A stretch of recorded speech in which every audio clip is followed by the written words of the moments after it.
മനുഷ്യനെ സംബന്ധിച്ച് മതം അവന്റെ ഒരു ആശ്വാസത്തിന് വേണ്ടിയായിരുന്നു. മറിച്ച് ഇന്ന് പൊളിറ്റിക്കൽ റിലീജിയൻ ഡെവലപ്പ് ചെയ്തപ്പോൾ ലോകമെമ്പാട്, അത് ഇന്ത്യയുടെ കേരളത്തിന്റെ പ്രശ്നമല്ല, ലോകം മൊത്തം എടുത്താല് കെയോസ് ഉണ്ടാക്കുന്നത് അതിന്റെ തന്നെ. നമ്മൾ മനുഷ്യൻ എന്ന് പറഞ്ഞ ഒരു ജീവി എവിടെയും ഒരു വിശ്വാസത്തിന്റെ പുറത്തോ പ്രത്യയശാസ്ത്രത്തിന്റെ പുറത്തോ എവിടെയും കുടുങ്ങി കിടക്കാൻ പാടില്ല.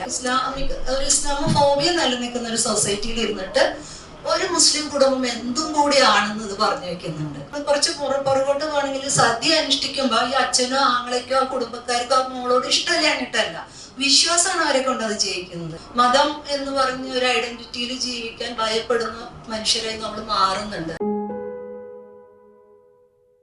ഇതിലൂടെനീളം കഥകൾ പറഞ്ഞു പോകുന്നുണ്ട്.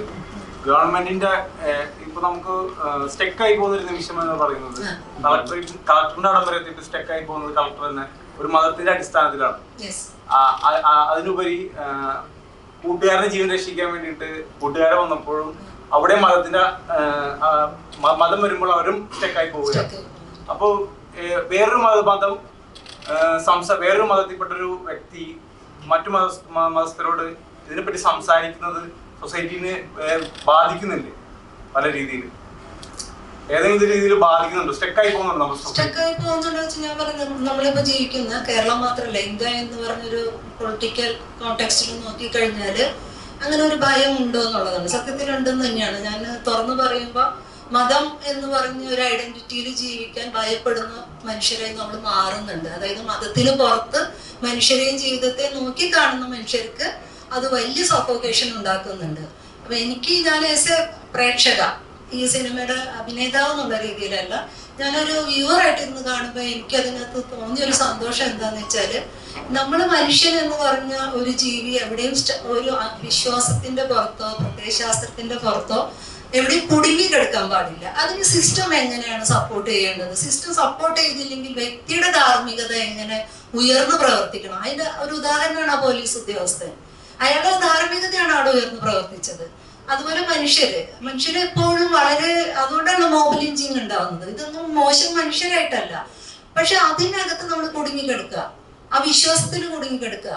അപ്പോ ഞാൻ പറഞ്ഞാൽ നമ്മൾ കുറച്ച് പുറകോട്ട് പോകണമെങ്കിൽ സദ്യ അനുഷ്ഠിക്കുമ്പോ ഈ അച്ഛനോ ആങ്ങളേക്കോ കുടുംബക്കാർക്കോ മോളോട് ഇഷ്ടമില്ലാഞ്ഞിട്ടല്ല, വിശ്വാസമാണ് അവരെ കൊണ്ട് അത് ചെയ്യിക്കുന്നത് അല്ലെ.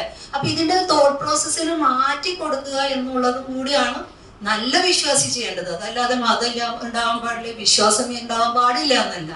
മറിച്ച് ഇത് എങ്ങനെയാണ് പ്രോഗ്രസീവ് ആയിട്ട് ഒരു സമൂഹത്തിന് കുറച്ചുകൂടി മനുഷ്യത്വപരമായിട്ട് മുന്നോട്ട് കൊണ്ടുപോകാൻ എന്തൊക്കെ എലമെന്റ് വേണം എന്നുള്ളത്. അപ്പൊ അങ്ങനെ നോക്കുമ്പോൾ എനിക്ക് തോന്നി ഈ സിനിമ അങ്ങനെ കുറെ കാഴ്ചകളിൽ സട്ടിലായിട്ട് പറഞ്ഞു വെക്കുന്നുണ്ട്, ലൗഡല്ല. അതെനിക്ക് തോന്നുന്നു നമുക്കത് ഒരു വായനയും കൂടെ പോയി കഴിഞ്ഞാൽ അങ്ങനത്തെ ഒരുപാട് എലമെന്റ്സ് മനുഷ്യരിലൂടെ തന്നെ പറയാൻ ശ്രമിച്ചിട്ടുണ്ട്. സൗഹൃദങ്ങളുണ്ട്. ഇനി കുടുംബം എന്ന് പറഞ്ഞത് വേറെ ഒന്ന് എനിക്ക് പ്രത്യേകം എടുത്ത് പറയുന്നത്, ഇന്നത്തെ ഇസ്ലാമോഫോബിയ നിലനിൽക്കുന്ന ഒരു സൊസൈറ്റിയിൽ ഇരുന്നിട്ട് ഒരു മുസ്ലിം കുടുംബം എന്തും കൂടിയാണെന്ന് ഇത് പറഞ്ഞു വെക്കുന്നുണ്ട്. എനിക്കത് ഭയങ്കര ഒരു ഹ്യൂജ് റെസ്പെക്ട് ഉണ്ട് കേട്ടോ നവാസിനോട്. കാരണം കളിയും ചിരിയും ഒരു സമാനതയുള്ള ഭാര്യയും ഭർത്താവും മക്കളും ഒന്നിച്ച് അവരുടെ കുടുംബകാര്യങ്ങൾ സംസാരിക്കുന്ന, ലൈവായിട്ട് തമാശ പറയുന്ന, ടീസ് ചെയ്യുന്ന അങ്ങനെ ഒരു കുടുംബാന്തരീക്ഷം കൂടെ ഉണ്ട്. വേറെ അല്ല, പ്രൊജക്ഷൻ വേറെ ആണെങ്കിലും ഇതും കൂടെ ഉണ്ടെന്ന് പറയാൻ സാധിച്ചതിൽ എനിക്ക് ഭയങ്കര സന്തോഷം തോന്നുന്നുണ്ട്. ചേച്ചി, മതമാണോ മനുഷ്യനാണോ എന്ന് ചോദിച്ചാൽ മതം എന്ന് പറയേണ്ട ഒരു അവസ്ഥയിലേക്ക് പോന്നോണ്ടിരിക്കുകയാണ്. കാരണം നേരത്തെ ഒരു അപകടം ഉണ്ടാകുമ്പോൾ കൈ ഓർക്കാനായിട്ട് എല്ലായിടത്തും നിന്ന് വരും. ഇന്ന് അങ്ങനത്തെ ഒരു സ്ഥിതിയിലാണോ ജീവിക്കുന്നത്? മതമോ മനുഷ്യനോ എന്ന് ചോദിച്ചാൽ അത് മനുഷ്യന്റെ ഒരു നിസ്സഹായതയാണ്. കാരണം മതത്തിനുണ്ടായിരുന്ന ഒരു കൗൺസിലിംഗ് റോൾ ഉണ്ട് ഒരു കാലത്ത്. മനുഷ്യനെ സംബന്ധിച്ച് മതം അവന്റെ ഒരു ആശ്വാസത്തിന് വേണ്ടിയായിരുന്നു. മറിച്ച് ഇന്ന് പൊളിറ്റിക്കൽ റിലീജിയൻ ഡെവലപ്പ് ചെയ്തപ്പോൾ ലോകമെമ്പാട്, അത് ഇന്ത്യയുടെ കേരളത്തിന്റെ പ്രശ്നമല്ല, ലോകം മൊത്തം എടുത്താല് കെയോസ് ഉണ്ടാക്കുന്നത് അതിന്റെ തന്നെ. അതിനെന്താന്ന് വെച്ചാല് നമ്മളിതുപോലുള്ള മനുഷ്യരെ അതിന് ടൂളാക്കാൻ പറ്റുന്നുണ്ട്, സാധാരണ മനുഷ്യരെ അതിന് ടൂളാക്കാൻ പറ്റുന്നുണ്ട്. അതാണ് അവരുടെ മിടുക്ക്. ആ മിടുക്കിനെ നമ്മൾ തിരിച്ചറിഞ്ഞ് ജീവിക്കാനുള്ള ഒരു ശ്രമം ഉണ്ടാകുമ്പോൾ ഇതല്ലാത്ത ഒരു ജീവിതം നമുക്ക് സാധ്യമാകും. അല്ലാതെ മതത്തെ നമുക്ക് നിരോധിക്കാൻ പറ്റില്ലല്ലോ.